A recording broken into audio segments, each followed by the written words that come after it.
Abu Nasr Farabiy Fozil odamlar shahri asarida fuqarolik jamiyatini qurishda to'g'anoq bo'ladigan muammolardan biri korrupsiyadir deb qayd etgan. Korrupsiya mansabdor shaxsning o'z mansabi bo'yicha berilgan huquqni shaxsiy bo'sh maqsadida bevosita suiiste'mol qilishdan iborat amaliyotdir. Korrupsiya taraqqiyot kushandasi, xavfsizlikka tahdid tug'diruvchi xavfli jinoyat. Bu jinoyatni oldini olish tegishli organlarnigina emas, barchamizning ishimiz bo'lishi zarur. Shundagina biz katta xavfni oldini olgan bo'lamiz. Hadis-i shariflarda pora beruvchilar, uni oluvchilar ham la'natlangan.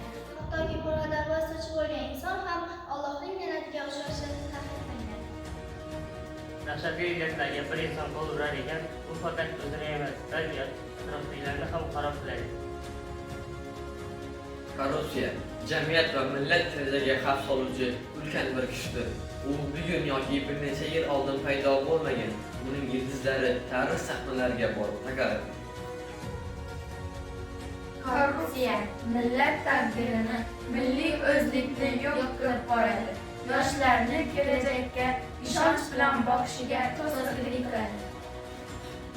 Biz yoshlar korrupsiyaga qarshimiz. Biz